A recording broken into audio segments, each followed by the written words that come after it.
चलिए आज एक ऐसी कहानी में उतरते हैं जो सच में किसी को भी हैरान कर देगी।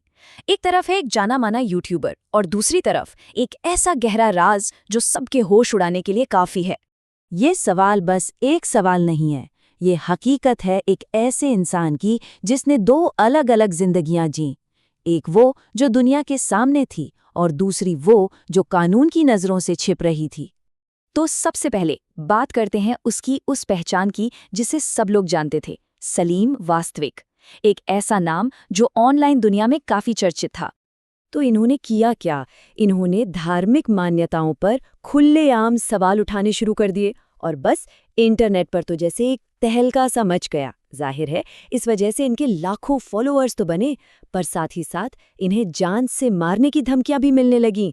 और हाँ, करीब 7 साल पहले की बात है, इन्होंने इस्लाम छोड़ा और अपने नाम में वास्तविक जोड़ लिया, शायद अपनी इस नई पहचान को और पक्का करने के लिए।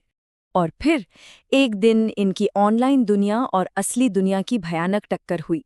गाजियाबाद में इनके ऑफिस में कुछ नकाबपोश हमलावर घुस आए और उन पर चाकुओं से हमला कर दिया। उन्हें 14 गहरे जख्म लगे, पर वो किसी तरह बच गए। ये एक ऐसी कोशिश थी जैसे कोई उनकी आवाज को हमेशा के लिए बंद कर देना चाहता हो। लेकिन जब पुलिस इस हमले की जांच कर ही रही थी, तभी एक दूसरी पुलिस टीम आई और उन्हें गिरफ्तार कर लिया। और इसी गिरफ्तारी ने एक ऐसा राज खोला जिसके बारे में किसी ने दूर दूर तक सोचा भी नहीं था। और कहानी में सबसे बड़ा मोड़ यहीं आता है। उनकी गिरफ्तारी का उनके यूट्यूबर होने से या उन पर हुए हमले से कोई लेना देना नहीं था। मामला कहीं ज्यादा पुराना और संगीन था। और यहीं पर सामने आती है वो चौंकाने वाली सच्चाई। सलीम वास्तविक, जो इंसान टीवी पर आकर बड़ी बड़ी बहसें करता था, वो असल में एक सजाए याफ्ता कातिल था। एक ऐसा मुजरिम जो सालों से फरार चल रहा था। दिल्ली पुलिस ने उसे एक ऐसे जुर्म में पकड़ा जो सोचिए 25 साल से भी ज्यादा पुराना था। तो चलिए जरा वक्त में पीछे चलते हैं और समझते हैं उस जुर्म को जो इस पूरी कहानी की जड़ है। साल था 1995। सलीम ने एक ऐसा घिनौना काम किया था जिसने पूरी दिल्ली को हिला के रख दिया था। उसने फिरौती के लिए दिल्ली के एक बड़े बिजनेसमैन के 13 साल के बेटे संदीप बंसल को किडनैप कर लिया। लेकिन ये किडनैपिंग एक बहुत ही भयानक मोड़ पर खत्म हुई। जब फिरौती के पैसे नहीं मिले तो सलीम ने उस मासूम बच्चे की जान ले ली। हालांकि पुलिस ने उसे जल्द ही दबोच लिया था। फिर साल 1997 में अदालत ने उसे इस जुर्म का दोषी पाया और उम्र कैद की सजा सुनाई। पर कहानी यहाँ खत्म नहीं हुई। असल में यहीं से तो एक नया अध्याय शुरू हुआ। अब सबसे बड़ा सवाल यह है कि एक उम्र कैद का सजा याफ्ता मुजरिम आखिर 25 सालों तक कानून की गिरफ्त से बाहर कैसे रहा? वो सिस्टम की नजरों से गायब कैसे हो गया?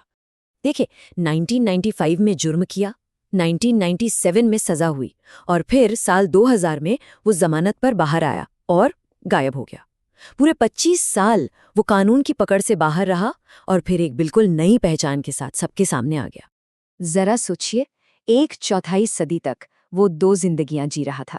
एक तरफ टीवी पर सामाजिक मुद्दों पर बहस करने वाला कमेंटेटर और दूसरी तरफ कानून से भागता हुआ एक भगौड़ा। और इस दौरान कानून से बचने के लिए वो शामली, मुजफ्फरनगर, मेरठ, गाजियाबाद कई शहरों में छिपता रहा। उसने कंस्ट्रक्शन में मजदूरी भी की और कुछ समय के लिए तो वो मौलवी भी बना। कितनी अजीब बात है ना? वही शख्स बाद में धर्म की आलोचना करके इतना मशहूर हुआ। ये पूरी कहानी, ये पूरी दास्तान हमारे सिस्टम पर कई बहुत ही गंभीर और अनसुलझे सवाल खड़े कर देती है।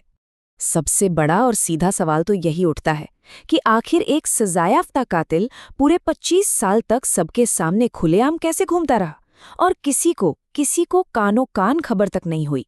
ये कैसे मुमकिन है? वो कहीं अंधेरे में नहीं छिपा था। वो तो यूट्यूब और टीवी पर अपनी एक पब्लिक पहचान बना रहा था। तो फिर हमारी पूरी कानूनी व्यवस्था की नज़र उस पर कैसे नहीं पड़ी? और आखिर में ये एक सवाल है जो हमें सोचने पर मजबूर करता है।